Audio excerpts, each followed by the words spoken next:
அஸ்ஸலாமு அலைக்கும் வரஹ்மத்துல்லாஹி வபரகாத்துஹு. எல்லாம் அல்ல அல்லாஹுவின் நல்லடியார்களே, எல்லாம் அல்ல அல்லாஹுவின் பேரருளால் வரக்கூடிய ஜனவரி மாதம் திருக்குர்ஆன் மாநாடு மாநிலம் தழுவிய அளவில் நடத்தப்பட இருக்கிறது. இந்த மாநாடு எதற்காக வேண்டி நடத்தப்படுகிறது? இந்த மாநாடு நடத்துவதனுடைய நோக்கம் என்ன? இதை தாங்கள் புரிந்து கொண்டு இந்த மாநாட்டினால் கிடைக்கக்கூடிய நன்மைகளை அறிந்து அதையும் தாங்கள் செயல்படுத்த வேண்டும் என்பதற்காக இந்த மாநாட்டினுடைய முக்கியமான நோக்கத்தை நாம் தெளிவுபடுத்த இருக்கிறோம். பொதுவாக மாநாடுகள், அதுவும் குறிப்பாக தேர்தல் களம் வருகின்ற நேரத்தில் நடத்துவது அடுத்தவர்களிடத்தில் சீட்டு பேரம் பேசுவதற்கு.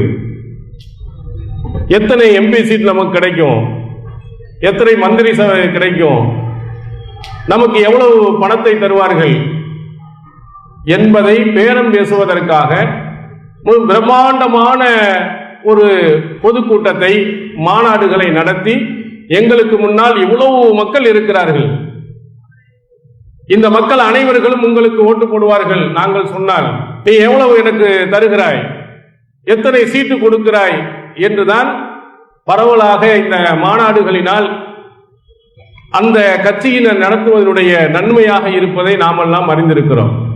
இந்த வரக்கூடிய தேர்தல் வரும்போது இது பார்த்தீர்களே, ஆனால் அடிக்கடி மாநாடுகள் நிறைய போடுவார்கள். அதுபோன்று நம்முடைய ஜமாத்தும் இந்த திருக்குர்ஆன் மாநாட்டின் மூலமாக அரசியல் ஆதாயம் அடைய வேண்டும், அல்லது ஒரு எம்பி சீட்டு வாங்க வேண்டும், ஒரு 10 சீட்டு கிடைக்க வேண்டும் என்பதற்காக இது போன்ற மாநாடுகளை நடத்துகிறதா என்றால், நாம் அனைவர்களும் தெரிந்திருக்கிறோம், நம்முடைய ஜமாத் தேர்தலில் ஒருபோதும் நிற்காதது மட்டுமல்லாமல் இவருக்கு ஓட்டு போடுங்கள், இவரை ஜெயிக்க வையுங்கள் என்று களம் இறங்கி பிரச்சாரமும் செய்யாது என்று தெளிவாக வெளிப்படையாக நாம் அறிவித்திருக்கிறோம்.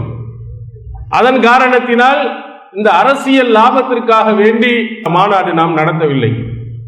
இந்த மாநாடு நடத்துவதனுடைய மிக முக்கியமான நோக்கம், இதற்கு முன்னால் நீங்கள் தெரிந்திருப்பீர்கள், சிறுக்கு ஒழிப்பு மாநாடு என்று நாம் நடத்தினோம். இந்த மாநாடு நடத்துவதனுடைய பின்னணி என்ன? அந்த மாநாட்டிற்கு முன்னால் நாம் செய்த உழைப்பு, நாம் கொண்டு போய் சேர்த்த அந்த நன்மையான காரியங்கள், அதுபோன்று இந்த திருக்குர்ஆனுடைய மாநாட்டின் மூலமாக ஏராளமான மக்களுக்கு திருக்குர்ஆனுடைய உண்மையான போதனைகளையும் அறிவுரைகளையும் சட்டதிட்டங்களையும் எச்சரிக்கைகளையும் மக்கள் அனைவர்களிடத்திலையும் கொண்டு போய் சேர்க்க வேண்டும். அதற்கு ஒரு வழிகாட்டியாக இந்த மாநாடை நாம் அமைத்திருக்கிறோம். ஒரு திருக்குர்ஆன் மாநாடு நடத்திவிட்டால் அந்த மாநாட்டுக்கு மட்டும் மக்கள் கொண்டு போய் சேர்ந்து விட்டார்களே, ஆனால் இந்த திருக்குர்ஆனுடைய சட்டதிட்டங்கள், இதனுடைய அறிவுரைகள் எல்லாம் மக்களிடத்திலே போய் சேர்ந்து விடாது. இந்த மாநாட்டினுடைய பெயர் வைத்து நாம் போடக்கூடிய இது போன்ற பொதுக்கூட்டங்கள், தெருமுனை பிரச்சாரங்கள், பெண்கள் பயான்கள், இது போன்றவைகள் மூலமாக திருக்குர்ஆனை பற்றிய விழிப்புணர்வை மக்களிடத்திலே கொண்டு போய் நாம் சேர்க்க இருக்கிறோம். ஓரளவு சேர்த்து இருக்கிறோம். நீங்களும் பார்த்திருக்கிறீர்கள், திருக்குர்ஆனை படிக்காதவர்கள், மனனம் செய்யாதவர்கள், ஓத தெரியாதவர்கள் இன்று ஓத ஆரம்பித்திருக்கிறார்கள். திருக்குர்ஆனை படிப்பதற்கு முயற்சி செய்து கொண்டிருக்கிறார்கள். பச்சிலம் குழந்தைகளாக இருக்கக்கூடியவர்கள், பள்ளிக்கூடத்தினுடைய அந்த பாடல்களை படித்துக் கொண்டிருந்தவர்கள் இன்று திருக்குர்ஆனை பார்த்து படிக்கிறார்கள், மனனம் செய்து மக்கள் மன்றத்தில் ஒப்பிக்கிறார்கள். திருக்குர்ஆனுடைய மனனத்தினுடைய முக்கியத்துவத்தை அவர்கள் புரிந்து கொள்கிறார்கள். இதை நாம் அப்போது பேஸ்புக் போன்ற இணையதளங்களிலே பேசக்கூடிய அந்த சிறுமிகளின் மூலமாக, சிறுவர்களின் மூலமாக நாம் தெரிந்து கொள்கிறோம். இது எப்படி உருவானது, அந்த குழந்தைகள் எப்படி மனனம் செய்தார்கள், மனனம் செய்து எப்படி ஒப்பித்தார்கள், திருக்குர்ஆனை எப்படி அழகான குரலில் ஓதுகிறார்கள், அனைத்துக்கும் இந்த திருக்குர்ஆனுடைய மாநாடு ஒரு பின்னணி என்றால் அது மிகையாகாது. அப்ப திருக்குர்ஆனுடைய மாநாட்டின் மூலமாக இந்த சமுதாய மக்கள் அத்தனை பேர்களிடத்திலேயும் இந்த திருக்குரானை பற்றிய விழிப்புணர்வை ஏற்படுத்த போகிறோம். அல்லாஹ் திருக்குரானில் சொல்கிறான், வனஸ்ஸல்னா அலைக்கல் கிதாப் திபியானுல் லிகுல்லி ஷைஇன் வ ஹுதன் வ ரஹ்மா. நபியே, உமக்கு இந்த வேதத்தை நாம் கொடுத்திருக்கிறோம், இதிலே அனைத்து விதமான விளக்கத்தையும் நாம் கொடுத்திருக்கிறோம், நேர்வழியை கொடுத்திருக்கிறோம், அருளையும் இந்த திருக்குரானில் கொடுத்திருக்கிறோம். இன்னொரு இடத்திலே ஹுதல் லின்னாஸ் வ பையினாத்தின் மினல் ஹுதா வல் ஃபுர்கான், இந்த திருக்குரான் அழகிய வழிகாட்டி, அந்த வழிகாட்டியை மிக தெளிவாக எடுத்துச் சொல்லக்கூடியது என்று அல்லாஹ் குறிப்பிடுகிறார். இதை எல்லா மக்களிடத்திலேயும், திருக்குரானை பற்றி அறியாத மக்கள், திருக்குரானுக்கு எதிராக நடந்து கொண்டிருக்கக்கூடிய இஸ்லாமிய மக்களிடத்திலையும் கொண்டு போய் சேர்க்கிறோம். அதுபோன்று மாற்று மத சகோதரர்களிடத்திலையும் இந்த திருக்குரானை பற்றிய விழிப்புணர்வை ஏற்படுத்துகிறோம். இந்த திருக்குரானை நீங்க படித்து பாருங்க. திருக்குரான் தீவிரவாதத்தை போதிக்கிறதா? இதோ இருக்கிறது, திருக்குரான் தமிழில் இருக்கிறது, படித்து பாருங்கள். திருக்குரானில் மனித நேயத்திற்கு எதிரான சட்டதிட்டங்கள் சொல்லப்பட்டிருக்கிறதா? இதோ திருக்குரான் இருக்கிறது தமிழிலே, நீங்கள் படித்து பாருங்கள் என்று ஏராளமான மாற்று மத சகோதரர்களுக்கு இந்த மாநாட்டினுடைய வாயிலாக, இந்த மாநாடு நடத்துகிறோம் என்பதின் வாயிலாக ஏராளமான மாற்று மத சகோதரர்களுக்கு இந்த திருக்குரானை கொண்டு போய் நாம் சேர்த்திருக்கிறோம், இன்னும் சேர்த்து கொண்டும் இருக்கிறோம். அப்ப இந்த திருமறை குர்ஆனுடைய விழிப்புணர்வு எல்லா மக்களிடத்திலையும் கொண்டு போய் சேர்க்கிறோம். அதற்கு என்னென்ன வழிகள் எல்லாம் கிடைக்குமோ, எந்தெந்த வகைகளெல்லாம் கொண்டு போய் அவர்களுக்கு சேர்க்க முடியுமோ அத்தனை வழிகளையும் நாம் பின்பற்றுகிறோம். அல்லாஹ் திருக்குர்ஆன்ல நூஹ் நபியை பற்றி சொல்லும் போது அவர் எப்படி தாவா செய்தார், அல்லாஹ்வுடைய சட்டதிட்டங்களை மக்களிடத்தில் எப்படி கொண்டு போய் சேர்த்தார் அல்லாஹ் சொல்கிறான். நூஹ் நபியினுடைய அந்த வாசகத்தில், இன்னி தாவத்து கௌமி லைலம் வ நஹாரா, என்னுடைய கூட்டத்தினரிடத்தில் நான் பகலிலேயும் பிரச்சாரம் செய்தேன், இரவிலேயும் பிரச்சாரம் செய்தேன். இன்னி ஆலந்துலகும் அஸ்ரத்துலகும் இஸ்ராரா, அவரிடத்தில் பகிரங்கமாகவும் சொன்னேன், ரகசியமாகவும் சொன்னேன். அவருடைய பிரச்சார வழியை அல்லாஹ் சொல்லுகிறான். பகல் பார்க்கல, இரவு பார்க்கல, ரகசியம் என்று பார்க்கல, பகிரம் என்று பார்க்கல, என்னென்ன வழிகள் இருக்கும் அத்தனை வழிகளிலையும் அல்லாஹ்வின் கட்டளையை கொண்டு போய் அவர் சேர்த்தார். இந்த நபிமார்களுடைய வரலாறுகள் எல்லாம் நமக்கு ஏன் சொல்லப்படுகிறது? லக்கது கான ஃபீ கஸஸிஹிம் இப்ரத்துன் யா உலில் அல்பாப், அறிவுடையவர்களுக்கு இவருடைய வரலாறுகளில் நமக்கு படிப்பினை இருக்கிறது. அதுக்கு தான் அல்லாஹ் சொல்லுகிறார், நூஹ் நபியை போன்று உங்களுக்கு என்னென்னவெல்லாம் வாய்ப்புகள் எப்படி எல்லாம் கிடைக்கிறதோ அத்தனை வழிகளிலேயும் இந்த திருக்குர்ஆனை கொண்டு போய் சேருங்கள். இன்றைய இஸ்லாமிய மக்களிடத்திலே போய் சொல்லுங்கள், மாற்று மத சகோதரர்களிடத்திலே போய் எடுத்து சொல்லுங்கள். இந்த திருக்குர்ஆனில் எவ்வளவு அற்புதமான அழகான சட்டதிட்டங்கள் இருக்கிறது என்பதை விளக்குங்கள். அதை அல்லாஹ் தஆலா திருக்குர்ஆனில் எத்தனை இடங்களில் அல்லாஹ் நமக்கு நினைவூட்டுகிறான், கட்டளையிட்டு இருக்கிறார். ஆனால் இன்று இருக்கக்கூடிய இஸ்லாமிய சமுதாயம் இந்த உலகத்தினுடைய வழிகாட்டியாக இருக்கக்கூடிய திருக்குர்ஆனின் அடிப்படையில் தங்களுடைய வாழ்க்கையை அமைத்திருக்கிறார்களா? அல்லாஹ் திருக்குர்ஆனில் சொல்கிறான், வமல்லம் யஹ்கம் பிமா அன்ஸலல்லாஹ் ஃபஉலாயிக ஹுமுல் காஃபிரூன். யார் அல்லாஹ் இறக்கி வைத்ததின் அடிப்படையில் தீர்ப்பு செல்லவில்லையோ அவர்கள் காபிர்கள், வலாலிமூன் அநியாயக்காரர்கள், பாசிகுன் பாவிகள். அல்லாஹ் இறக்கிய அந்த சட்டதிட்டத்தின் அடிப்படையில் தான் உங்களுடைய வாழ்க்கையை நீங்கள் அமைத்துக் கொள்ள வேண்டும். உங்களுடைய ஒவ்வொரு அமல்களும் அதன்படிதான் அமைத்துக் கொள்ள வேண்டும். கொள்கையை எப்படி அமைத்துக் கொள்ள வேண்டும்? திருக்குர்ஆனின் அடிப்படையில் அமைத்துக் கொள்ள வேண்டும். உங்களுடைய அறிவுரைகள் எங்கிருந்து எடுக்க வேண்டும்? திருமறை குர்ஆனில் இருந்து எடுக்க வேண்டும். அல்லாஹ் சொன்ன அடிப்படையிலே நீங்கள் செய்யக்கூடிய எந்த அமல்களாக இருந்தாலும் அவன் காட்டிய அடிப்படையில் நீங்கள் நடக்கவில்லையானால் நீங்கள் காபிர்கள், நீங்கள் அநியாயக்காரர்கள், நீங்கள் பாவிகள் என்று அல்லாஹ் மிக தெளிவாக நமக்கு சொல்லுகிறார். ஆனால் இன்றைய காலத்தில் இஸ்லாமிய சமுதாய மக்கள் திருக்குர்ஆனை வழிகாட்டு புத்தகமாக நினைக்காமல் குர்ஆன் என்றும் படித்திருக்கிறார்கள், தன்னுடைய வீட்டிலே வைத்திருக்கிறார்கள். ஆனால் அதன்படி அவர்கள் நடப்பதில்லை, அது வழிகாட்டும் புத்தகமாக படிப்பதும் இல்லை. அவர்கள்ட்ட எத்தனை விதமான பித்அத்துகள், ஷிர்க்குகள் அனைத்தும் நிறைந்திருப்பதை பார்க்கிறோம். எங்க போனாலும், எந்த ஊருக்கு போனாலும் தர்கா இருக்கிறது. அங்க போய் ஆண்கள் பெண்கள் உட்பட அத்தனை பேர்களும் கையேந்துகிறார்கள். மீலாது மௌலூதுகள் என்று இருப்பதை நாம் பார்க்கிறோம். தொழுகையில் நபி ஸல்லல்லாஹு அலைஹி வஸல்லம் அவர்கள் ஒரு முறையை காட்டி தந்திருக்க இவர்கள் ஒரு முறையை செய்கிறார்கள். இவர்கள் எதை செய்தாலும் அவர்கள் சொல்வது என்ன? நீ இப்படி செய்யாதீங்க, அல்லாஹ்வின் தூதர் அவர்கள் இப்படி நமக்கு வழிகாட்டல.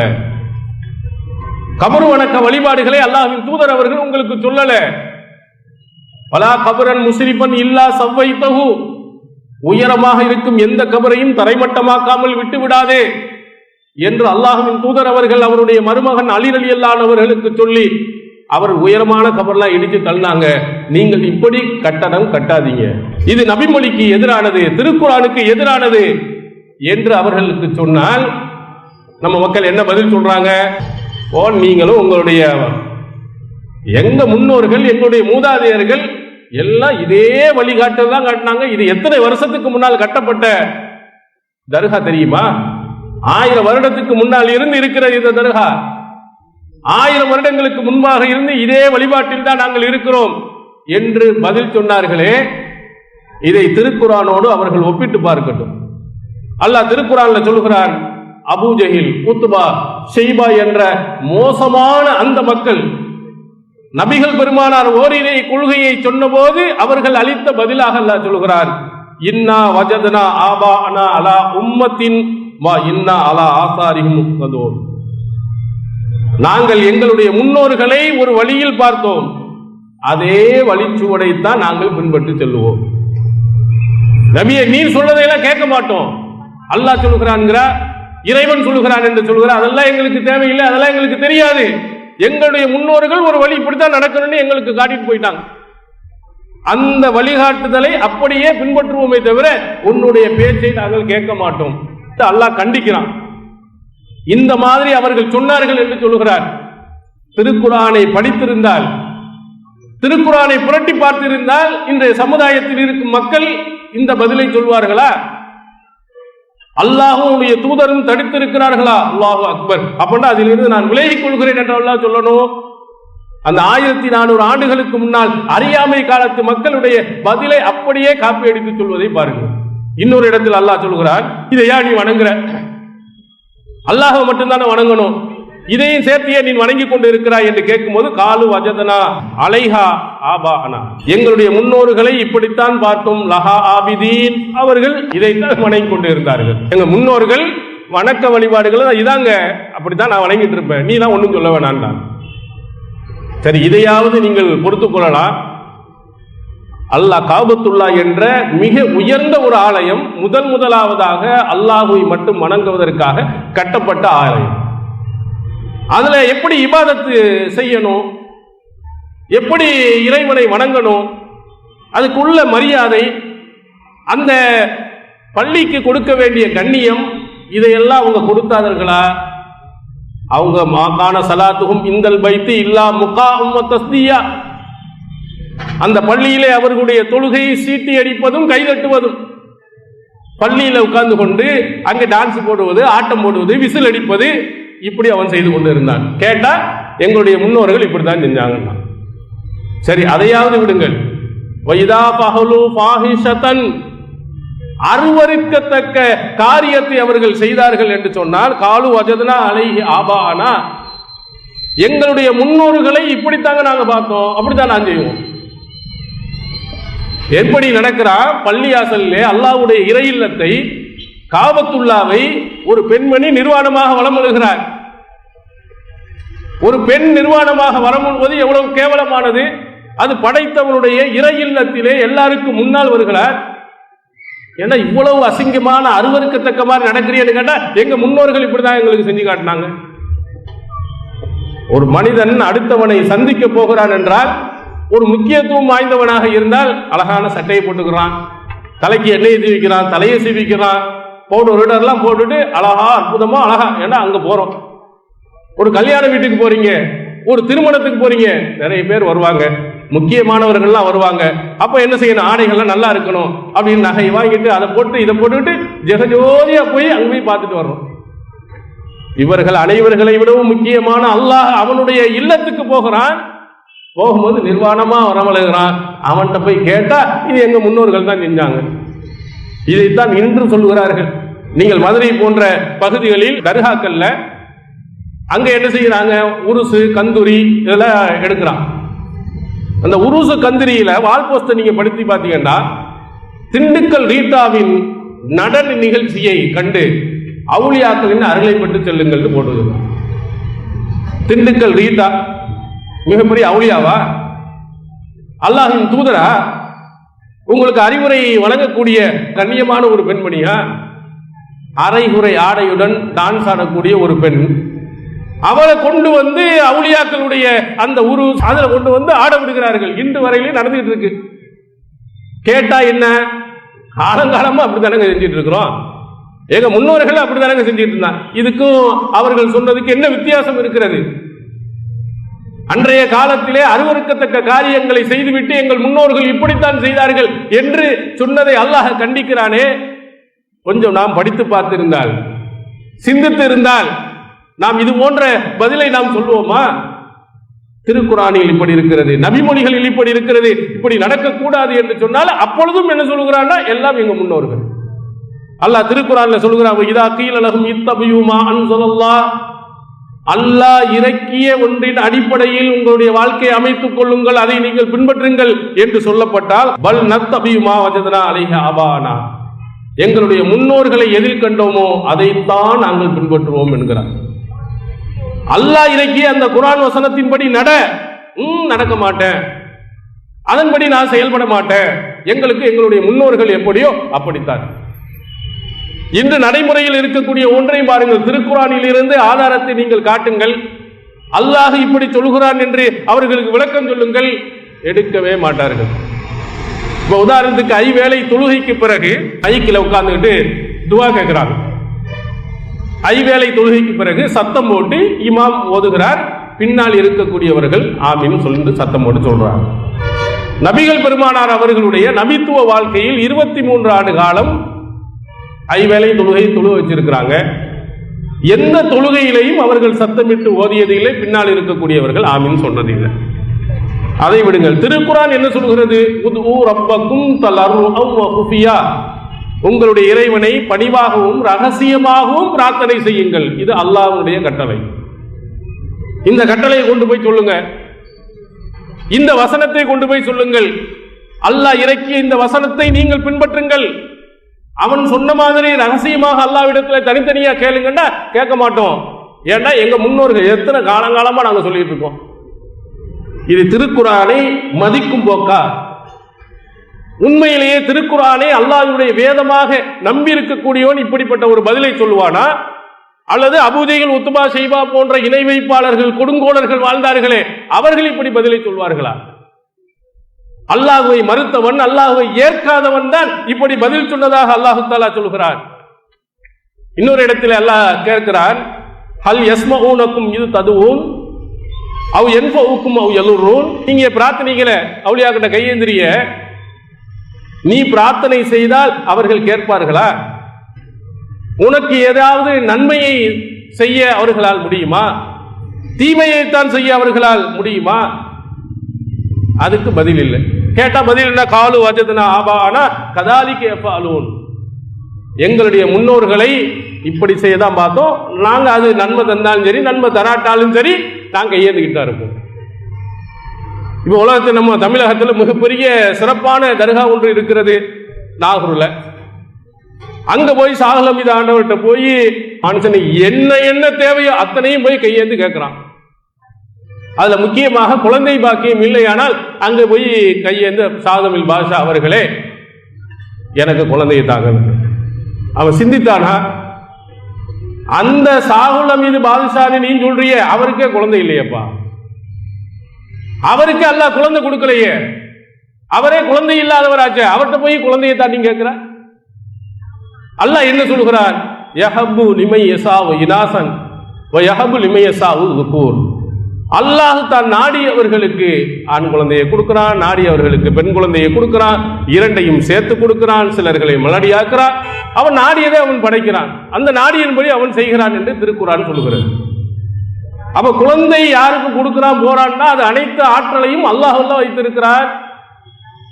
இங்கே நீங்கள் வைத்திருக்கக்கூடிய இந்த அவுலியாக்களுக்கு அப்படிப்பட்ட சக்தியை அல்லாஹ் தஆலா நமக்கு கொடுத்திருக்கிறானா?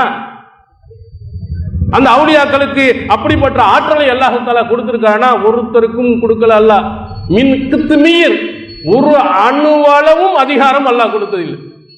அல்லாஹ் அல்லாத யாரை நீங்கள் அழைத்தாலும் சரி, அவர்களுக்கு ஒரு அணு அளவு கூட அதிகாரம் இல்லை என்று அல்லாஹ் திருக்குர்ஆனில் சொல்கிறான். சிந்திப்பது இல்லை, தன்னுடைய அறிவை பயன்படுத்துவது இல்லை. படைத்தவன் சொல்லுகிறானே கேட்கக்கூடாது, படைத்த இறைவனிடத்திலே கேள் என்று சொன்னார். படைத்தவனை விட்டு படைப்பினங்களிடத்திலே போய் என்ன செய்கிறார்? சுத்தி கேட்டுக்கிட்டே இருக்கிறான். அதனால் அழகா அல்லாஹ் சொல்லுகிறான், லஅஃபத் தாலிபு வல் மத்லூப் இன்னல்லதீன ததுஊன இபாதுன் அம்சாலுக்கும். நீங்கள் யாரை அழைக்கிறீர்களோ அவர்கள் உங்களை போன்ற மனிதர்கள் தான். சாலம் இது வாசான்னு கேட்கிறீங்க, அவர் உங்களை போன்றவர் தான். லஅஃபத் தாலிபு வல் மத்லூப், கேட்பவனும் கேட்கப்படுவோனும் பலகீனமானவனே. நீனும் பலகீனமான ஆள் தான், அவரும் பலகீனமான ஆள் தான். அவருக்கு எந்த சக்தியும் கிடையாது. இவ்வளவு தெளிவாக அல்லாஹு தஆலா பல இடங்களில் இந்த மனிதனை நினைவூட்டுகிறான். போகாதே, படைத்தனை விட்டு படைப்பினங்களின் பக்கம் போகாதே, உன்னுடைய எந்த தேவைகளாக இருந்தாலும் அல்லாஹ்விடத்திலே கேள் என்று அல்லாஹ் சொல்கிறான். ஆனால் எதை கேட்டாலும் எதை சொன்னாலும் உடனே என்ன பதில் சொல்ல? எங்களுடைய முன்னோர்கள், எங்க முன்னோர்களை இப்படித்தான் பார்த்தோம், எங்க வாப்பா எங்க அத்தாவெல்லாம் இப்படித்தான் நடந்துகிட்டு இருந்தார் என்று பதில் சொல்வதை நாம் பார்க்க முடிகிறது. அதைத்தான் அல்லாஹ்வின் தூதர் அவர்கள் முதலாவதாக ஆற்றிய உரைகளில் அந்த மக்களிடத்திலே விழிப்புணர்வை ஏற்படுத்துகின்ற நேரத்தில் சொன்ன முதல் இது, உன் மண்டையில நிறைஞ்சிருக்கக்கூடிய முன்னோர்கள் மூதாதையர்கள், அதை தூக்கி முதல்ல தெருவில் போட்டு உத்துருக்கு மாயக்கூல் ஆபாவுக்கும். சஹீஹ் புகாரில் நீங்கள் பார்க்கலாம், உங்கள் முன்னோர்கள் சொன்னதை விட்டு விடுங்கள். முன்னோர்கள் சொல்ல, அது எப்பொழுதும் உன் தலையில நிறைஞ்சிருக்கோ நேர்வழியில் நீ வரமாட்ட. அபூஜஹல் வராமல் போனதுக்கு காரணம் அதுதான், உத்பா ஷைபா போனதுக்கும் காரணம் அதுதான். அது மட்டுமல்ல, ரசூல் ஸல்லல்லாஹு அலைஹி வஸல்லம் அவர்களுடன் இருந்து நபிகள் பெருமானார் அவர்களுக்கு அதிகம் உதவி செய்த நபிகள் பெருமானார் தந்தையுடன் உடன் பிறந்த அபூ தாலிபும் வராமல் போனதுக்கு அதான் காரணம். அவர்கிட்ட மட்டும் அந்த முன்னோர்கள் என்ற அந்த பக்தி இல்லாமல் போயிருந்தால் கண்டிப்பா இஸ்லாத்துக்கு வந்திருப்பார். நபிகள் பெருமானார் அவருடைய மௌத்தினுடைய கடைசி காலகட்டத்தில் போய் சொல்லுகிறார்கள், இந்த ஓரிரைக்குள்ளே லா இலாஹ இல்லல்லாங்கிறத மட்டும் சொல்லிருங்க, நான் அல்லாஹ்விடத்தில் உங்களுக்காக பரிந்துரை செய்கிறேன், சொல்லுங்க. ஆனால் அங்கே பக்கத்திலே இருந்து கொண்டு அபூஜஹல் போன்றவர்கள் அங்கே தூவம் போடுகிறார்கள். இந்த சின்ன பையன் பேச்ச கேட்க போறீங்களா? உங்களுடைய தந்தை அப்துல் முத்தலிப் இருந்தாரே, அவருடைய அந்த கொள்கையில் இருக்க போறீர்களா? உங்க முன்னோர்களுடைய வழியா அல்லது இந்த சின்ன பையனுடைய வழியா என்று சொன்னபோது அவர் கடைசியாக சொன்னது, அலா மில்லத்தி அப்துல் முத்தலிப், என்னுடைய தந்தை அப்துல் முத்தலிப் எந்த மார்க்கத்தில் இருந்தாரோ, எந்த இணை வைப்பு கொள்கையில் இருந்தாரோ அதில் தான் இருப்பேன் என்று மரணித்து காபிராக மரணித்தார். போனதுக்கு காரணம் பாத்தீங்களா? அல்லாஹ்வின் தூதரே வந்து ஒருவனுக்கு வந்து ஹிதாயத்து கொடுக்க நினைத்தாலும் இது நிறைஞ்சிருந்த முடியவே முடியாது. ரசூல் ஸல்லல்லாஹு அலைஹி வஸல்லம் அவர்களே வந்து இந்த கொள்கையின் பக்கம் மாறுங்கள் என்றால் இந்த முன்னோர்களுடைய பக்தி நிறைந்து வைத்திருந்தவன் திருந்த மாட்டான் என்பதை இந்த வரலாறுகள் நமக்கு உணர்த்துகிறது. அதான் அல்லாஹ் தஆலா முன்னோர்கள் மூதாதையர்கள் இந்த பேச்சை தூக்கி எறி, இது திருக்குர்ஆன் நமக்கு சொல்லக்கூடிய கட்டளை. எந்த செய்தி வந்தாலும் வெறுப்பு இல்லாமல் மன தூய்மையோடு இந்த செய்தியை பார், இது அல்லாஹ் உண்மையில் சொன்னதுதானா, இப்படித்தான் நடக்க வேண்டுமா என்று பாருங்கள். முன்னோர்கள் மூதாதையர்கள் பேச்சையே முதலில் விட்டுவிட்டு இந்த கோணத்தில் பாருங்கள், சத்திய கொள்கையின் பக்கம் நீங்கள் வருவீர்கள். இதே Abu Bakr Siddiq, Umar bin Khattab, Usman, Ali போன்ற பெரிய பெரிய நபி தோழர்கள் எல்லாம் தன்னுடைய முன்னோர்கள் மூதாதையர்கள் சொன்னதின் பக்கமே இருப்பேன் என்று இருந்தால் இந்த ஏகத்துவ கொள்கைக்கு வந்திருப்பாங்களா?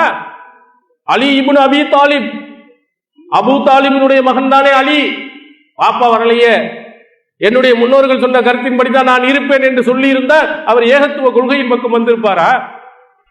அப்ப நீங்கள் சிந்தித்து பாருங்கள். முதலிலே திருக்குர்ஆன் நமக்கு உணர்த்துகிறது, உண்மை கொள்கையின் பக்கம் வர வேண்டுமானால் முன்னோர்கள் மூதாதையர்கள் என்ற அந்த எண்ணம், அந்த பக்தி, முரட்டு பக்தி தூக்கி எறியப்பட வேண்டும். அப்ப யாரு இந்த மாதிரி முன்னோர்கள் எல்லாம் தவறான வழிக்கு போய்விட்டார்களா? அநியாயத்திலே செய்து விட்டார்களா? சிரிக்கிலே இருந்து விட்டார்கள்? நரகத்துக்கு போய்விட்டார்களா என்று நம்மை செய்தான் இது போன்ற கேள்விகளை கேட்டு உங்களை திரும்பவும் பழைய மார்க்கத்துக்கு, அந்த இணை வைப்பு கொள்கை கொண்டு போயிடுவான்.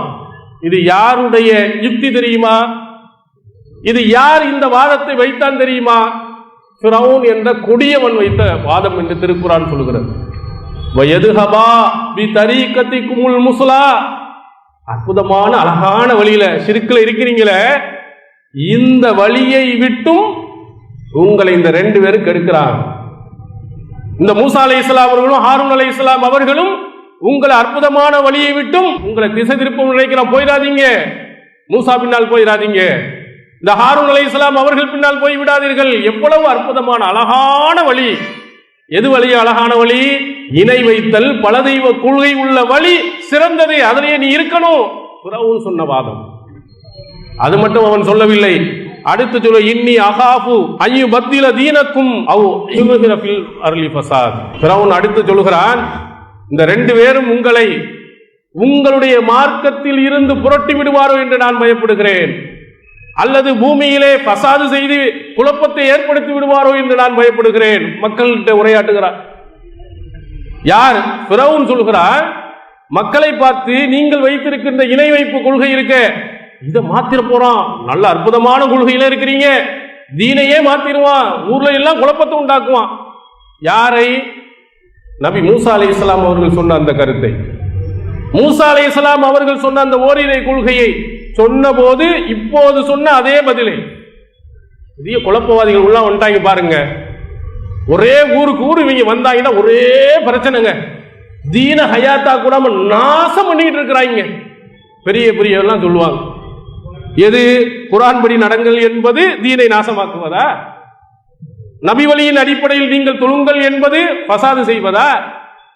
ஃபிரௌன் தான் பசாது செய்யறான். நல்லா நம்ம ஒழுங்கா ஒரே போயிட்டு இருந்தோம், சிறுக்குல இதுலயே ஊறி போயிட்டு இருந்தோம். புதிது பாத்தீங்கன்னா அதெல்லாம் இருக்கக்கூடாது இருக்கக்கூடாதுன்னு சொல்லிட்டு குழப்பத்தை உண்டாக்குறான் ஃபிரௌன் சொன்னது. ஆனா அவனைத்தான் அல்லாஹ் அக்ஸரு ஃபீஹல் ஃபஸாத், இந்த பூமியிலே அதிகம் குழப்பத்தை இந்த ஃபிரௌனுடைய படைகள் ஃபிரௌனுடைய ஆட்கள் செய்தார்கள் என்று திருக்குர்ஆன் சொல்கிறது. யாரு? சிறுக்கில் ஊறி போனவன், இந்த ஓரிரை கொள்கைக்கு எதிராக இருந்தவன், அவன் தான் ஃபஸாத் செய்றவன். உண்மையை எடுத்து சொல்லக்கூடியவன் ஃபஸாத் செய்பவன் அல்ல, குழப்பவாதி அல்ல, மார்க்கத்தை மாற்றுபவன் அல்ல. அவன் நீ மாறி போனதா சரியான வழியை உனக்கு சொல்லி தருகிறார். மூசா அலைஹிஸ்ஸலாம் சொல்லும் போது அவர் மட்டும்தான் இருந்தார், ஹாரூன் அலைஹிஸ்ஸலாம் அவர்கள் மட்டும்தான் இருந்தார்கள். மற்ற எல்லாரும் இணை வைப்புல நிறைஞ்சு அப்படியே எல்லாம் ஒரு கூட்டத்தில் இருந்தான். நீ அத்தனை பேரும் தப்பு, படைத்த இறைவன் இந்த கொள்கையை சொல்லல, படைத்த இறைவன் ஓரிரை கொள்கையின் பக்கம் வா, அந்த வஹீயினுடைய சட்டத்தின்படி நீ நட என்று அப்படி ஒவ்வொரு ஆளையா அழைக்கும் பொழுதுதான் தீனிலே குழப்பத்தை ஏற்படுத்துகிறார். ஏன்னா இவன் குழப்பத்தில் இருந்துகிட்டு எதிராக உண்மையை சொன்னவனே குழப்பவாதி என்றான், மார்க்கத்தை மாற்றுபவன் என்று சொன்னான். ஆனால் அல்லாஹ் சொல்கிறான், அவர்கள் தான் குழப்பவாதிகள், உண்மையை சொல்பவன் குழப்பவாதி அல்ல. இந்த திருக்குர்ஆன் படி நடக்க வேண்டும் என்று சொல்பவன் மார்க்கத்தை மாற்றுபவன் அல்ல. யார் மாறி போயிருந்தார்களோ அவர்கள் தான் மார்க்கத்தை மாற்றி இருக்கிறார்கள் என்று அல்லாஹ் சொல்கிறார். அடுத்து கேட்கிறார், மா பால் குரூனில் ஊலா, முந்தி சென்றவர்களுடைய நிலை என்ன? மக்களை உணர்ச்சி பூர்வமாக தூண்டி விடுகிறான். கேளுங்க மூசாட்ட, ஹாரூன்ட்ட கேளுங்க, உங்க பாப்பா இறந்து போனாரு, உங்க முப்பாட்ட இறந்து போனாரு, அவரெல்லாம் சிறுக்குல தானே இருந்தாரு, இணை வைப்புல தானே இருந்தாரு, அப்ப இறந்து போனவரும் நரகத்துல போறாரா? கேளுங்க என்ன சொன்னான்னு பார்ப்போம், நரகம் தானே அப்படின்னு சொல்லிவிட்டால், முன்னோர்கள்லாம் நரகத்தில் தான் இருப்பா, உன் தந்தை உன் தாய் எல்லாம் நரகத்தில் தான் இருந்தா எந்த ஒரு பிள்ளைக்கும் தன்னுடைய பெற்றோர்கள் நரகத்தில் விரும்ப மாட்டாங்க. இப்படி ஒரு குழப்பத்தை கேள்வியாக கேட்கிறார். அழகா அல்லாஹ் சொல்லுகிறான், இல்முஹா இந்த ரப்பி ஃபீ கிதாப், இதனுடைய அறிவு என்னுடைய இறைவனுடைய புத்தகத்தில் இருக்கிறது. மூசா நபி அழகுற பதில் சொன்னார்கள், அல்லாஹ் வழி தவறி மாட்டான், மறக்கவும் செய்ய மாட்டான். தில்க உம்மத்தும் கதுகலத் லஹா மா கஸபத் வலக்கும் மா கஸப்தும் வலா துஸலூன அம்மா கானூ யஅமலூன். இன்னொரு இடத்தில் அல்லாஹ் சொல்கிறான், அவர்கள் சென்று விட்ட சமுதாயம், அவர்கள் சம்பாதித்தது அவர்களுக்கு, நீங்கள் சம்பாதித்தது உங்களுக்கு, அவர்கள் என்ன செய்து கொண்டு இருந்தார்கள் உங்கள்கிட்ட நான் கேட்க மாட்டேன். நீ முன்னோர்களை பற்றி செய்ய, நீ உன் வேலையை பாரு. நீ தப்பு செய்தால் உன்னுடைய தவறுக்காக நான் கேட்பேன். உன்னுடைய முன்னோர்கள் மூதாதையர்கள் தவறு செய்தார்களே, ஆனால் அவர்கிட்ட போய் நான் என்ன செய்ய மாட்டேன். ஏன் முன்னோர்கள் ஆப்பையா அப்படி தப்பு செஞ்சாரு, ஓ முப்பாட்டையா தவறு செய்தார், அவர் எந்த வழியில் போனார் என்று நான் அவர்கிட்ட கேட்க மாட்டேன். நீ செஞ்சா ஒன்றை தான் கேட்பேன். அதனால அவர்களை பற்றி நீ சிந்திக்க வேண்டிய அவசியம் இல்லை என்று அல்லாஹ் பதில் அளிக்கிறார். இதை ஒவ்வொரு இஸ்லாமியனும் புரிந்து கொள்ள வேண்டும். நம்முடைய முன்னோர்கள் தவறான வழியில் போயிருந்தால், தவறான கருத்திலே அவர்கள் இருந்திருந்தால், அப்பந்தப்பட்டவர்களையும் நாம் அப்படியே பின்பற்றினோம்னா நம்மளும் அதே இதுக்கு தான் போயிடும். அல்லாஹ் அழகாக திருமறை குர்ஆனில் சொல்லுகிறார், அங்கு இருக்கக்கூடிய முன்னோர்கள் மூதாதையர்கள் அவ்வளவு காண ஆபாகும் லாயால மூனசையும், அவருடைய முன்னோர்கள் எதையும் தெரியாதவர்களாக, லாயாத்தில் ஊனசையன் எதையும் சிந்திக்காதவர்களாக இருந்தாலும் அவர்களை பின்பற்றுவீர்கள் என்று கேட்கிறார். அப்படின்னா என்ன அர்த்தம்? ரசூல் ஸல்லல்லாஹு அலைஹி வஸல்லம் காலத்துக்கு முன்னால் இருந்த அபூ தாலிபா இருக்கட்டும், அப்துல் முத்தலிபா இருக்கட்டும், அதுக்கு முன்னால் உள்ள முன்னோர்கள் எல்லாருமே சிந்திக்காதவர்களா, நிறைய சட்டங்கள் தெரியாதவர்களா இருந்தாங்க. அதனால தவறான வழிக்கு போனாங்க. அதனால நீனும் போறீங்களா? அவர்கள் விவரம் தெரியாதவர்களாக இருந்தார்கள், எனவே நானும் விவரம் தெரியாமே அப்படியே நான் போவேன் என்று நீங்கள் சொல்வீர்களா? இந்த ஷைத்தான் உங்களை எதுவும் இல்ல அதாபி ஸஈர், கொழுந்து விட்டு இருக்கக்கூடிய அந்த நெருப்பின் பக்கம் அழைத்தாலும் நீங்கள் போவீர்களா? அல்லாஹ் கேட்கிறான். அவன் எங்க போனாலும் பின்னாடியே கண்மூடி கண்டு நீங்கள் போவீர்களா? நீங்கள் திருமறை குர்ஆன் படைத்த இறைவனின் கட்டளையை நீங்கள் சிந்தித்து பார்த்து செய்யுங்க. அல்லாஹ் இது போன்ற கட்டளையை நமக்கு சொல்லி இருக்கிறானா? அல்லாஹு தஆலா இந்த கட்டளையின்படி நம்மளை நடக்க சொல்லி இருக்கிறானா? கொஞ்சம் நீங்கள் சிந்தித்து பாருங்கள் என்று அல்லாஹ் திருக்குர்ஆனில் இஸ்லாமிய சமுதாயம் உட்பட அனைவர்களுக்கும் அல்லாஹ் சொல்லுகிறார். நீங்கள் விருப்பு வெறுப்பு என்று மன தூய்மையுடன் திருக்குர்ஆனை படித்து பாருங்கள். உங்களிடத்தில் சிறுக்கு கண்டிப்பாக இருக்காது. நாம் செய்திருக்க எத்தனைய தவறுகள் உங்களுக்கு வெளிப்படும். இப்பொழுது அதை நாம் பார்க்கிறோம். இப்ப பார்லமெண்ட்ல மிகப்பெரிய ஒரு பிரச்சனை நடந்தது, முத்தலாக் பிரச்சனை. இந்த முத்தலாக் பிரச்சனையில இஸ்லாமிய சமுதாயத்தை சீண்ட வேண்டும் என்பதற்காக நிறைய சட்டங்கள், அவசர சட்டம், அது காலாவதி ஆனப்புறம் திரும்பவும் சட்டம், என்னவா இஸ்லாமியர்களுக்கு எதையாவது ஒரு குட்டச்சில கொடுத்துக்கிட்டே இருக்கணும், பிரச்சனையை உருவாக்கிட்டே இருக்கணும்னு நினைக்கிறாங்க. ஆனா அல்லாஹ் ஒரு இடத்தில் சொல்றார், மக்கரு மக்கரல்லா வல்லாஹு கைருல் மாக்கிரீன். அவனும் சூழ்ச்சி செய்கிறார், அல்லாஹ்வும் என்ன செய்கிறார்? சூழ்ச்சி செய்கிறார். இவனுடைய சூழ்ச்சிகளை அவன் முறியடிக்கிறான். நீ என்ன சூழ்ச்சி செய்கிற? இஸ்லாமிய மதம் பெண் உரிமையை ரொம்ப நசுக்கி எடுக்கிறது, ரொம்ப கடுமையாக இருக்கிறது, ரொம்ப மோசமாக நடத்துகிறது. பாரியா தலாக் தலாக் தலாக் மட்டும் கல்யாணம் முடிஞ்சா உடனே அம்போன்னு விட்டுட்டு போயிடறான். ஒட்டேன்னா 3 வருஷம் உள்ளதுக்கு போட்டுருவேன் என்று ஒரு சட்டத்தை கொண்டு வந்து இஸ்லாத்தினுடைய சட்டம் மிக மோசமானது என்று மக்களிடத்திலே கொண்டு போய் சேர்க்க நினைத்தவர்களுக்கு இப்பொழுது நடந்த பாராளுமன்றத்தில் மிகப்பெரிய ஒரு அடியாக விழுந்தது. பீகார் மாநிலத்தை சார்ந்த ரஞ்சித் ரஞ்சன் என்ற ஒரு மாற்று மத சகோதரி, ஒரு எம்பி பதில் அடி கொடுத்திருக்கிறார். அல்லாஹு அக்பர். நீ எவ்வளவு பெரிய சூழ்ச்சி செய்தாலும் இந்த இஸ்லாத்தினுடைய உண்மை கொள்கை உண்மையாளருடைய உள்ளத்தில் பதியும் என்பதை அவருடைய வார்த்தையிலே சொல்கிறார். அவர் பேசுகிறார், 9 நிமிஷம் தான் பேசுறார் அந்த பெண்மணி. அதுல ஏராளமான இடையூறுகள், சபாநாயகர் உட்பட பலர் நிறைய குறுக்கீடுகள், ஒரு 2 நிமிஷம், ஒரு 30 செகண்ட், இப்படியே கொஞ்சம் கெஞ்சி கெஞ்சி அவர் என்ன செய்கிறார்? அழகுற அற்புதமாக பேசுகிறார். முத்தலாக் சட்டத்தை பற்றி நீங்கள் சொல்லுகிறீர்கள், நானும் முத்தலாக் சட்டத்தை பற்றி திருக்குர்ஆனை படிக்கிறேன். அவர் சொல்லுகிறார், ஹம்னே தில் சே குர்ஆன் கூப்படா, உளப்பூர்வமாக திருமறை குர்ஆனை நான் படித்தேன். அந்த பெண்மணி ஹிந்தியில் சொல்லுகிறார், தில் சே குர்ஆன் கூப்படா, நாம் உளப்பூர்வமாக திருக்குர்ஆனை படித்து பார்க்கிறேன், விருப்பு வெறுப்புலாம் பார்க்கல. அது என்னதான் சொல்லப்பட்டிருக்குது? என்ன இவ்வளவு பெரிய பிரச்சனையை உருவாக்கி காலாவதியான சட்டத்தை எப்படியாவது கொண்டு வரணும்னு செய்றாங்களே, குர்ஆன்ல அவ்வளவு மோசமா எழுதப்பட்டிருக்கிறதா என்று திருக்குர்ஆனை உளப்பூர்வமாக நான் படிக்கிறேன். சொல்லுகிறார், சூரத்துல் பக்ரா மேக, சூரத்துல் நிசா மேக, சூரத்துல் பக்ராவை அழகுற அந்த பெண்மணி சொல்லுகிறார், நிசா என்ற அத்தியாயத்தை அழகுற சொல்லுகிறார். இந்த பெண்மணியை யார் படிக்க வச்சது தெரியுமா? இந்த மோடி ஹாராக்கள் தான். இல்லைன்னா அவங்க மாட்ட அல்லான்னு போயிருப்பாங்க. முத்தலாக் முத்தலாக் என்னும் பெரிய பூகம்பத்தை ஏற்படுத்தியவுடன் மனப்பூர்வமாக திருக்குர்ஆனை படித்து, பக்கராவிலே சொல்லப்பட்டிருக்கிறது, சூரத்து நிசாவிலே சொல்லப்பட்டிருக்கிறது எப்படி தலாக்கு விட வேண்டும், ஒரு ஆண் எப்படி தலாக்கு விடணும், ஒரு பெண் எப்படி தலாக்கு விட வேண்டும், அதற்குரிய முன்மாதிரிகள் என்ன, சட்ட வகைகள் என்ன என்று சொல்கிறது. 5 விஷயங்கள் முக்கியமாக தலாக்குக்கு முன்னால் சொல்லப்பட்டிருக்கிறது. 5 விஷயங்கள் பக்ராவில் உள்ள. அவங்க ரொம்ப ரத்தின சுருக்கமாக சொல்லுங்க, ஏன்னா பேச டைம் தரலங்கிறனாலேயே முன்னுரையிலே சொல்லுகிறார். நான் சுருக்கி வடிச்சு முக்கியமா கொஞ்சமா நான் சொல்றேன். அதுல சொல்லுகிறார், எடுத்த உடைய தலாக் சொல்ல முடியாது. அல்லாஹ் சூரத்துல் பக்ராவில் சொல்லுகிறான், ஒரு பெண்மணி உங்களுக்கு பிடிக்கலன்னு சொன்னா அவங்களுக்கு அறிவுரை சொல்லுங்க. அதே மாதிரி வஹஜுருஹுன்ன ஃபில் மலாஜி, அப்படி இல்லைன்னு சொன்னா உங்க படுக்கறையில் இருந்து ஒதுக்கி வைங்க. அல்லது வதுரிபுஹுன்ன, லேசா அவங்கள அடியுங்க. எடுத்த உடனே தலாக் விட்டுறக்கூடாது, முதல்ல அறிவுரை சொல்லி திருத்தப்பாரு. அதுக்கும் முடியவில்லையானால் படுக்கையில் இருந்து கொஞ்சம் ஒதுக்கி வச்சுப்பாரு. இன்னும் சேட்டை பண்ணிட்டே இருந்தா அந்த பெண்மணி இருந்தால் லேசா அடி. அதுவும் முடியவில்லையானால் உன்னுடைய ஆண் தரப்பிலிருந்து ஒரு நீதமான ஒருவரையும் பெண் தரப்பிலிருந்து ஒரு நீதமான ஒருவரையும் என்ன செய், ஒரு சமாதானப்படுத்துறதுக்காக ஒரு பேச்சுவார்த்தையை ஏற்படுத்து. இதெல்லாம் குர்ஆன்ல உள்ளது. அந்த பெண்மணி அது சுருக்கமா விஷயத்தை சொல்லுகிறார். அப்புறம் அதுக்கடுத்த பிறகு தலாக்கு விட்டாலும் கூட 90 நாட்கள் 3 மாதவிடாய் காலங்களுக்கு பிறகுதான் பிரிய முடியும் என்று திருக்குர்ஆன் சொல்லுகிறது.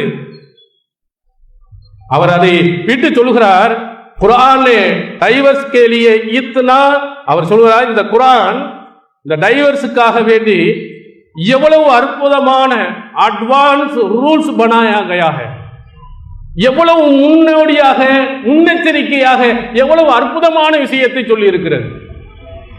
அவர் சொல்லுகிறார், இந்த திருக்குர்ஆனில் இருந்து எப்படி தலாக் கொடுக்க வேண்டும் என்பதற்கு இத்தனா அட்வான்ஸ் ரூல்ஸ் ने बनाया गया है. அவ்வளவு அற்புதமாக அழகாக ஒரு முன்மாதிரியாக முன்னோடியாக அந்த சட்டதிட்டங்களை இப்படியெல்லாம் நடத்த வேண்டும் என்று சொல்லி இருக்கிறது. நான் படித்திருக்கிறேன் என்று அந்த வசனம் நம்பர் எல்லாத்தையும் எடுத்து சொல்கிறார். சொல்லிவிட்டு அடுத்து ஒரு அற்புதமான வார்த்தையை சொல்கிறார். இதையெல்லாம் நான் படித்ததற்கு பிறகு அவர் சொல்லுகிறார், இஸ்னே மஸ்பூத் டைவர்ஸ் கா தரீகா நஹி ஹோ சக்தா ஹை, இதைவிட உறுதியான அற்புதமான ஒரு விவாகரத்து சட்டம் வேறு எதுவும் இருந்திருக்க முடியாது அப்படின்னு அந்த பெண்மணி பேசுகிறார். முஸ்லீம் அல்ல, பீகாரில் இருந்து வந்த ஒரு எம்பி பாராளுமன்றத்திலே பல குறுக்கீடுகளுக்கு மத்தியில் சொல்லுகிறார், இதை விட விவாகரத்திற்கு ஒரு அற்புதமான சட்டம் எதுவும் இல்லை. ஒழுங்கா குர்ஆனே டங்ஸே படோ, நல்ல படி, ஒழுங்கா படித்து விட்டு இதை தெரிந்தவர்களை வைத்துக் கொண்டு சட்டத்தை இயற்றுங்கள். இதை விட சிறப்பான ஒரு அற்புதமான விவாகரத்து சட்டம் எங்கே இருக்கிறது என்று அந்த பெண்மணி பேசுகிறார். எப்படி உருவாக்கி பாருங்க. அந்த பெண்மணி ஆரம்பத்தில் சொல்கிறாரே, ஹம்னே தில் சே குர்ஆன் கூ படா, உளப்பூர்வமாக குர்ஆனை படித்தேன், அப்படியே எனக்கு தெரிகிறது சொல்கிறார். நீங்களும் சொன்னீர்கள், அவர்களும் சொன்னார்கள். அந்த பெண்மணி, நான் அவங்கள்ட்ட கேட்டேன், இவங்கள்ட்ட நானும் எத்தனையோ பெண்மணிகளிடத்திலே கேட்டு இருக்கிறேன், இந்த திருக்குர்ஆனையும் படித்திருக்கிறேன், நீங்கள் சொல்வதை போன்று இல்லையே அதிலே இது போன்ற அற்புதமான அழகான சட்டங்கள் வேறு எங்கும் இல்லை, இது போன்ற உறுதியான விவாகரத்து சட்டம் வேறு எங்கும் இல்லை என்று ஒரு பெண்மணி பேசுகிறார். மாற்று மத சகோதரி பேசுகிறார், குர்ஆனை படித்தால் இது போகிறது. இந்த திருக்குர்ஆன் மாநாடு ஒன்று இந்த முத்தலாக்கு பிரச்சனை தீயாக எரிகின்ற பொழுது மாற்று மத சகோதரர் இதோ குர்ஆனை படிச்சு பாருங்க. முத்தலாக்கு தலாக் தலாக்கு சொல்லிட்டு ஒரு பெண்ணை அம்போண்டு விட்டுவிட சொல்லுகிறதா? எங்கே சொல்லுகிறது? அந்த வசனத்தின் இதை பாருங்க. இவ்வளவு இது இந்த திருக்குர்ஆனில் இருக்கிறாங்க. இப்போ அச்சடிச்சதா 1400 ஆண்டுகளுக்கு முன்னால் உள்ளது. அப்போ அந்த மாற்று மத சகோதரர்களுக்கும் இது போன்ற செய்திகளை இந்த மாநாட்டின் மூலமாக உள்ளே கொண்டு போய் சேர்க்கிறோம். இதே போன்று முஸ்லிம்களாக இருக்கக்கூடியவர்கள் சிந்தித்தார்களே ஆனால், நீங்கள் உளப்பூர்வமாக திருக்குர்ஆனை நீங்கள் படித்தீர்களே ஆனால், நாங்கள் சொல்வது உண்மை என்பதை நீங்கள் புரிவீர்கள். இங்க வெறுப்பும் வேணாம், விருப்பம் வேணாம், எங்கள் மேலே நீங்கள் காரியம் விழவும் வேண்டாம், எங்களை ஆதரிக்கவும் வேண்டாம். அல்லாஹ் உண்மையிலேயே சொல்லுகிறானா இல்லையா என்று திருக்குர்ஆன் மட்டும் நீங்க படிச்சு அதன்படி நீங்கள் நடங்க. நாங்கள் சொல்வது திருக்குர்ஆனில் இருக்கிறதா என்பதை மட்டும் பாருங்கள். முன்னோர்கள் மூதாதையர்கள் என்ற அந்த மூட நம்பிக்கைகளிலேயே உள்ளே இருந்து மார்க்கத்துக்கு முரணான காரியங்களை போயிடாதீங்க. இந்த தீன் என்பது இன்ன தீன இந்தல்லாஹில் இஸ்லாம், அல்லாஹ்விடத்திலே மார்க்கம் என்பது இஸ்லாம். அல் யௌம அக்மல்து லக்கும் தீனக்கும் வ அத்மம்து அலைக்கும் நிஅமதி வ ரலீது லக்குமுல் இஸ்லாம தீனா. இன்றைய தினம் இந்த மார்க்கத்தை நான் முழுமைப்படுத்தி விட்டேன், இந்த மார்க்கத்தை நான் புரிந்து கொண்டு விட்டேன். அல்லாஹ் புரிந்திருக்கக்கூடிய மார்க்கம், அவன் சொன்ன அந்த சட்டத்தின் அடிப்படையில் தான் உங்களுடைய வணக்க வழிபாடுகள், உங்களுடைய கொள்கைகள், உங்களுடைய கோட்பாடுகள், உங்களுடைய செயல்பாடுகள் அனைத்தும் அமைந்திருக்க வேண்டும். இந்த மார்க்கத்துக்கு சொந்தக்காரன் அல்லாஹ். மார்க்கத்தின் பெயரால் மார்க்கத்தில் இருக்கக்கூடிய அந்த சட்டத்திட்டங்கள் உங்களுடைய முன்னோர்கள் சொன்னார்கள், மூதாதையர் சொன்னார்கள், இப்படித்தான் நடப்போம் என்று போகாதீர்கள். அதற்கு சொந்தக்காரனான அல்லாஹ் சொல்லி இருக்கிறானா என்று நீங்கள் பாருங்கள். நபிகள் பெருமானார் அவர்கள் சொன்ன ஒரு அற்புதமான ஒரு செய்தி அன்னை ஆயிஷா சித்திகா ரலியல்லாஹு அன்ஹா நமக்கு நினைவூட்டுகிறார்கள். சஹீஹ் முஸ்லிமில் நீங்கள் பார்க்கலாம். மன் அமில அமலன் லைஸ அலைஹி அம்ருனா ஃபஹுவ ரத்துன். நம்முடைய அங்கீகாரம் இல்லாமல் நீங்கள் ஒரு அமலை செய்தால் அந்த அமல் நிராகரிக்கப்பட்டுவிடும். ஒரு அமலை நீங்க செய்கிறீர்கள், அல்லாஹ்வின் தூதருடைய வாழ்க்கையில் ஆதாரம் இருக்கா, ஹதீஸில் இருக்கா, இல்ல. குர்ஆனில் இருக்கா, இல்ல, தூக்கி தெருவில் எறிஞ்சிருவான் அல்லாஹ். இது அல்லாஹ்வின் தூதர் அவர்கள் சொன்னது. இறைவனுடைய அங்கீகாரம் இல்லாமல் செய்யும் எந்த அமலும் அல்லாஹ் ஏத்துக்கிற மாட்டான். திருக்குர்ஆன்ல சூரத்துல் ஹுஜராத்தில் அல்லாஹ் கேட்கிறார், குல் அத்துஅல்லிமூன அல்லாஹ பிதீனிக்கும். உங்களுடைய மார்க்கத்தை அல்லாஹ்வுக்கு நீங்கள் கற்றுக் கொடுக்கிறீர்களா? இஸ்லாத்திலே என்னென்ன இருக்க வேண்டும், என்னென்ன இருக்கக்கூடாது என்பதை அவனுக்கு தெரியும். யஅலமு மா ஃபிஸ் ஸமாவாத்தி வ மா ஃபில் அர்த். வானம் பூமியில் உள்ள அனைத்தையும் அவன் அறிவான். அனைத்தையும் அறிந்தவன் அவன். எல்லாமே தெரிந்த அவனுக்கு மார்க்கத்தினுடைய அந்த உங்களுடைய தீனுடைய சட்டதிட்டங்களை எல்லாம் அல்லாஹ்வுக்கே நீங்கள் சொல்லித் தருகிறீர்களா? உன்ன பாத்தியாங்கிறீங்க, எல்லாம் பாத்தியானா அப்பதான் பாத்தியாங்கிறீங்க. குர்ஆன்ல புரட்டி பார்த்தா இல்ல, ஹதீஸ்ல புரட்டி பார்த்தால் இல்ல. அப்ப இதுவும் ஒரு சுன்னத் என்கிறீர்கள், இதுவும் ஒரு நன்மை என்கிறீர்கள், இதுக்கும் நன்மை கிடைக்கும் என்று பேசிக் கொள்கிறீர்கள். இந்த தீனை அல்லாஹ்வுக்கு நீங்கள் சொல்லிக் கொடுக்கிறீர்களா? இதெல்லாம் திருக்குர்ஆன் இந்த இஸ்லாமிய சமுதாய மக்களை பார்த்து கேட்கக்கூடியது. திருக்குர்ஆனை பற்றிய விழிப்புணர்வு ஏற்படக்கூடிய இந்த மக்கள், திருக்குர்ஆனை பற்றி உண்மையான சத்தியத்தை விளங்க விரும்பக்கூடிய மக்கள், இந்த வசனங்களை எல்லாம் கொஞ்சம் எண்ணி பாருங்கள். அல்லாஹ்வுடைய தூதரும் சொல்லாத, அவன் காட்டித்தராத எந்த ஒன்றையும் ஆதாரமாக எடுக்காதீர்கள். எதை சொன்னாலும் அதற்கு திருக்குர்ஆனில் ஆதாரம் உண்டா, ஹதீஸில் ஆதாரம் உண்டா என்று கேட்டு நீங்கள் தெரிவிப்படுங்கள். திருக்குர்ஆனில் அல்லாஹ் சொல்கிறார், யஹூதி நசாராக்களை பற்றி சொல்கிறார். அவங்க சொல்றாங்க, ஐயதுகுலல் ஜன்னத இல்லாமன் கான ஹூதன் அவ் நசாரா. யூதர்களாகவோ கிறிஸ்தவர்களாகவோ இருப்பவர்களை தவிர, யஹூதி நசாராக்களை தவிர வேறு யாரும் சொர்க்கத்திற்கு போக முடியாது. அன்றைய காலத்தில் சொல்கிறார், ஒரு செய்தியை, ஒரு கொள்கையை, ஒரு அடிப்படையை மக்களிடத்தில் போதிக்கிறான். யஹூதி நசாராக்கள் இவங்க மட்டும்தான் சொர்க்கத்துக்கு போவாங்க. அப்ப அல்லாஹ் சொல்றான், தில்க அமானியுஹும், இது அவனுடைய யூகம்.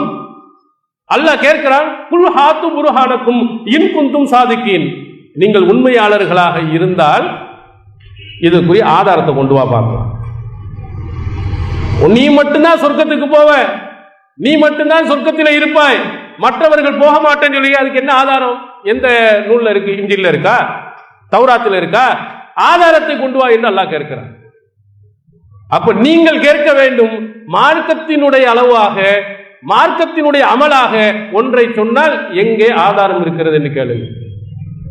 நீங்கள் செய்யும் எத்தனையோ அமல்கள் இருக்க, ஒவ்வொன்றுக்கும் நீங்கள் கொஞ்சம் மனக்கண்ணில் கொண்டு வந்து இதுக்கு ஆதாரம் இருக்கா, இதுக்கு ஆதாரம் இருக்கா அப்படியே பார்த்துட்டீங்கன்னா 99% ஆதாரமே இருக்காது. நிறைய அனைத்தும் முன்னோர்கள் மூதாதையர்கள் காலங்காலமாக அப்படியே செய்து கொண்டு இருக்கிறோம் என்றுதான் சொல்லிவிட்டு போய்விடுவார்கள். அப்ப நீங்கள் சிந்திக்க வேண்டும் என்பதற்காக அல்லாஹ் சொல்லுவார். இப்படியெல்லாம் நிறைய பேர் சொல்லுவான், இது இப்படிதான். ஒரு சிலர்கள் சொல்லுவாங்க, இந்த ஷியா முரீது கூட்டத்தினர்கள் சொல்வார்கள், இங்க வந்து நீங்க முரீது வாங்கிட்டீங்கன்னு சொன்னா உடனே என்ன செய்வார்கள், உங்களுக்கு ஒரு சீட்டு எழுதி சொர்க்கத்துக்கு முன்பதிவு. இந்த சீட்டை என்ன செய்யணும், வைத்துக் கொண்டு அப்படியே அவர் இறக்கும் போது அடக்கம் பண்ணிடணுமா. மறுமை நாளில் போன ஒன்று அல்லாஹ் இதான் என்ட்ரி போடுவதற்கு சீட்டு மாதிரி வாங்கி வச்சு சொர்க்கத்துக்கு அனுப்பிடுவான்.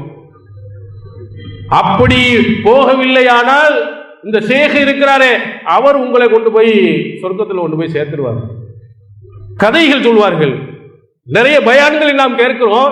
மறுமை நாளில் அப்துல் காதிர் ஜீலானி அவர்கள் நின்று கொண்டு இருப்பார்கள். ஒரு சிலர்கள் அல்லாஹ் சொர்க்கத்துக்கு அனுப்ப மாட்டான், எல்லாம் திருட்டு பைய, ஒருத்தனும் ஒழுங்கு இல்லை, நான் சொல்லபடி நடக்கல, அனுப்ப மாட்டேன். அப்போ அப்துல் காதிர் ஜீலானி சொல்வாராம், ஏன் அவங்களை அனுப்பவில்லையான நான் போக மாட்டேன், அவங்களை அனுப்பது முதல்ல அப்படின்னு அல்லாஹுவை மிரட்டுவாரா.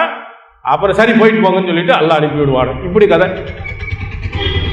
நீங்க செய்கிட்ட வந்து முரீது எடுத்தீர்களே ஆனால் என்ன செய்வார், அந்த செய்யும் கையோடு சொர்க்கத்தில் கொண்டு போய் சேர்ப்பார். குல் ஹாத்து புர்ஹானக்கும் இன் குந்தும் சாதிக்கீன். நீங்கள் உண்மையாளர்களாக இதுக்கு ஆதாரத்தை கொண்டு வா பார்ப்போம். நானும் என்ன செய்யறேன், உன்னை முறியதுக்கு வர்றேன். இது அல்லாஹ் சொல்லி இருக்கிறானா? அல்லாஹ்வின் தூதர் சொல்லி இருக்கிறார்களா?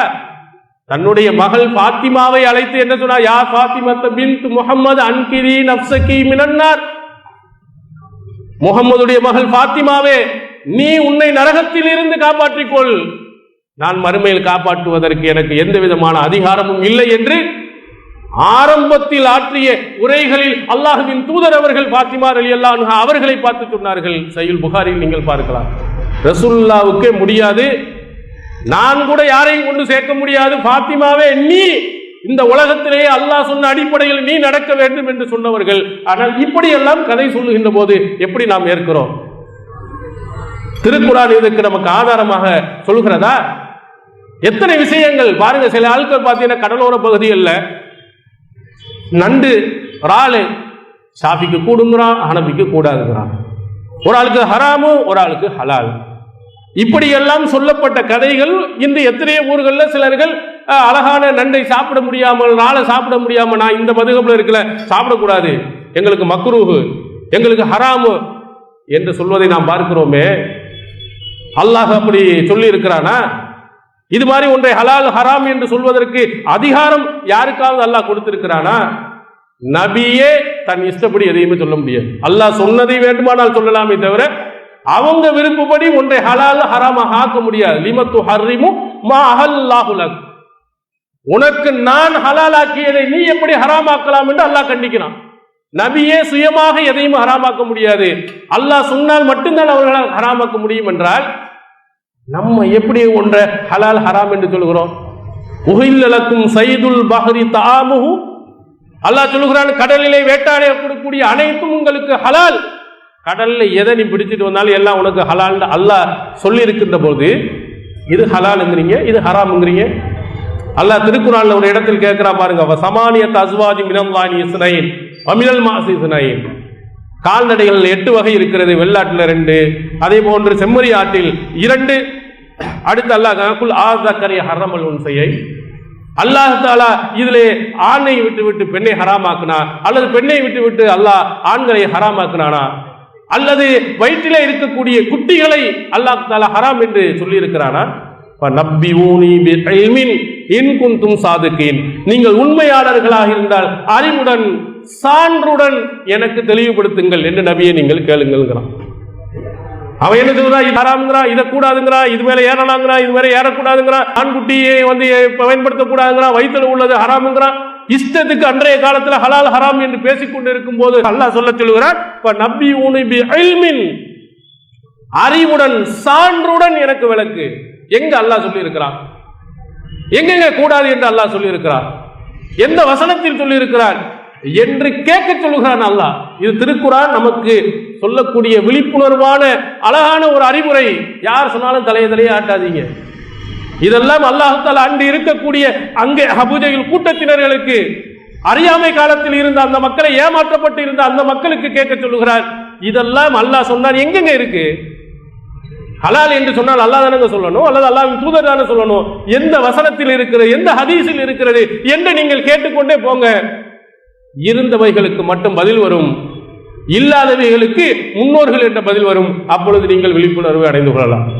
இப்படிதான் அல்லாஹ் கேட்க சொல்லி, ஒவ்வொன்றாக கேட்க சொல்லி தான் அபூபக்கர் உமர் போன்றவர்கள் எல்லாம் சிந்தித்து அடிக்க வந்தவர்கள், உதைக்க வந்தவர்கள், வெட்ட வந்தவர்கள் எல்லாம் இந்த ஏகத்துவ கொள்கையின் பக்கம் வந்திருக்கிறாங்க. இந்த திருமறை குர்ஆனுடைய வசனத்தின் மூலமாக அல்லாஹ்வின் தூதர் அவர்கள் அவர்களுக்கு விழிப்புணர்வை ஏற்படுத்தினாங்க. எது இருந்தாலும் ஆதாரத்தோடு, எது இருந்தாலும் மார்க்கத்தினுடைய அளவுகளோடு பின்பற்றுங்க. நம்ம எல்லாம் நிறைய செய்கிறோம். அடிக்கடி பார்த்தோம்னா நம்ம பகுதியில் மீலாது விழாக்கள் ரொம்ப பிரம்மாண்டமாக கொண்டாடுவாங்க, மௌலூது ஓதுவாங்க.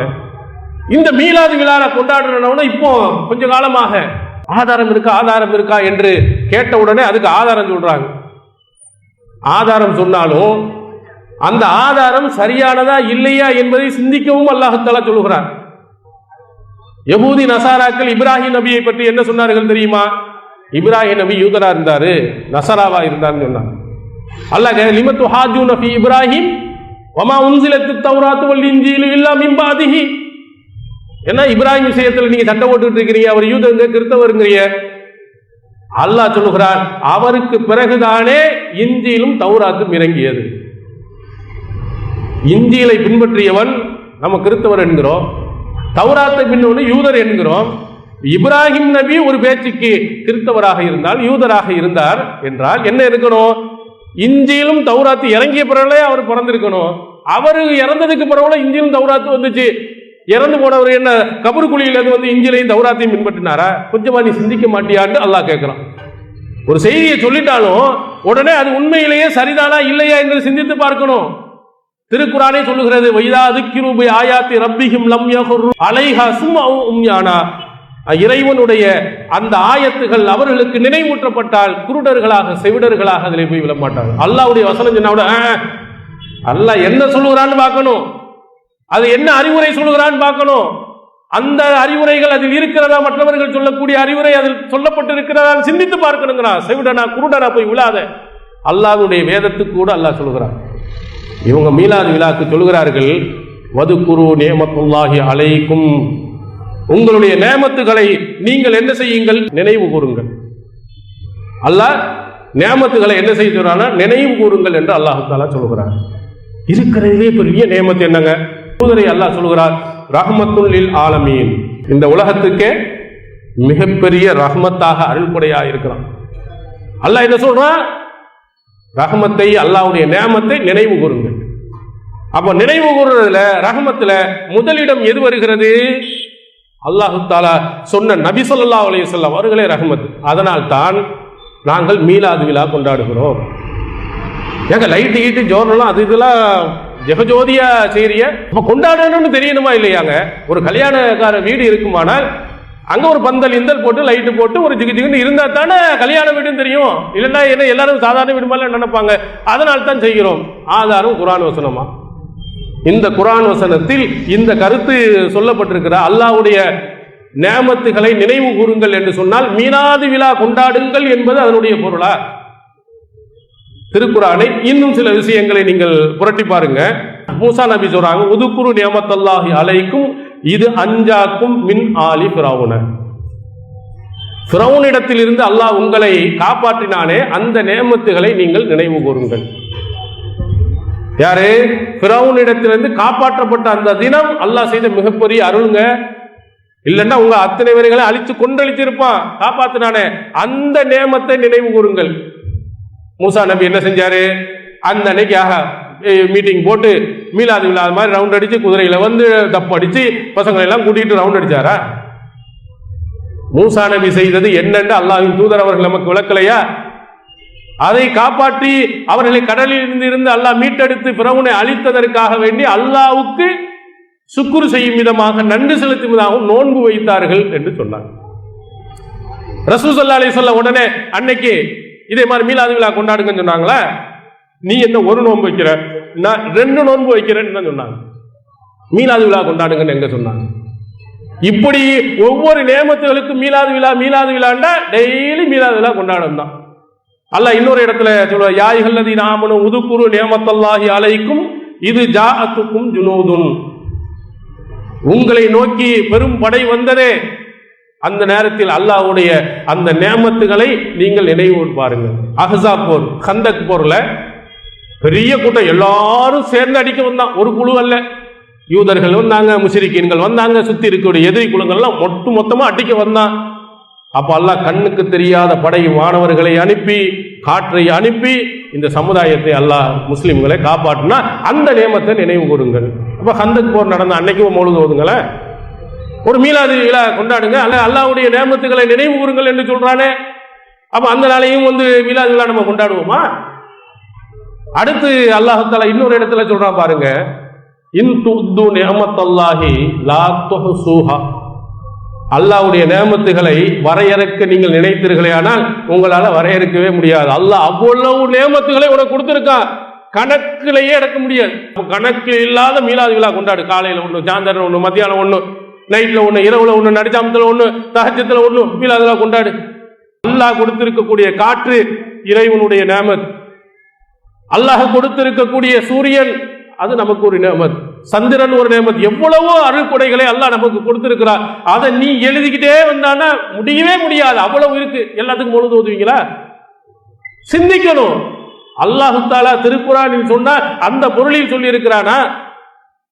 சரி, ரசூலுல்லாஹி ஸல்லல்லாஹு அலைஹி வஸல்லம் அவர்களுடைய காலத்துல இந்த ரசூல் ஸல்லல்லாஹு அலைஹி வஸல்லம் அவர்கள் பிறந்த தினத்துக்காக வேண்டி மீலாது விழாக்கள் கொண்டாடினாங்களா? உங்களை விட 1000 மடங்கு அல்லாஹ்வின் தூதர் அவர்களை நேசித்தவர்கள் அல்லவா சஹாபாக்கள். மீலாது விழா எங்கெங்க கொண்டாடினாங்க? ரசூலுல்லாஹ் காலத்துல கொண்டாடல. அவங்க இறந்ததற்கு பிறகு ரபியுல் அவ்வல் 12 மீலாது விழா ரசூல் ஸல்லல்லாஹு அலைஹி வஸல்லம் கொண்டாடினாங்களா? அவருடைய நண்பு தோழர்கள் கொண்டாடினாங்களா? ரசூல் ஸல்லல்லாஹு அலைஹி வஸல்லம் வலியுறுத்தினார்களா? அவங்கள் எல்லாம் அல்லாஹ்வின் தூதர் அவர்களை மதித்தது எப்படின்னா ரசூல் ஸல்லல்லாஹு அலைஹி வஸல்லம் அவர்கள் காட்டிய அந்த சுன்னத்தை உயிர்ப்பித்ததுதான்.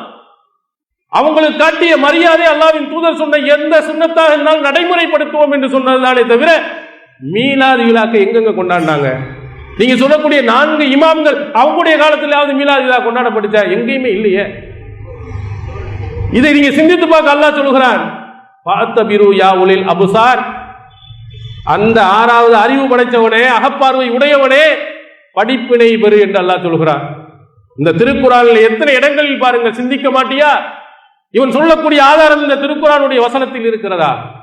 இந்த திருக்குர்ஆன் அது போன்ற வழிகாட்டுதலை நமக்கு காட்டுகிறதா என்று நீங்கள் என்ன செய்திகளை சொன்னாலும் கொஞ்சம் உரசி பாருங்கள் என்று திருக்குர்ஆன் சொல்கிறது. யார் நான் சொன்னாலும் சரி, அவர்கள் சொன்னாலும் சரி, அல்லாஹ் சொன்னா அதுக்கு ஆதாரம் இருக்கா, அதுல அந்த கருத்து சொல்லப்பட்டு இருக்கிறதா என்று நீங்கள் பார்க்கணும். அப்பதான் பாத்தியா குர்ஆன்ல எங்க ஆதாரம் இல்லையா?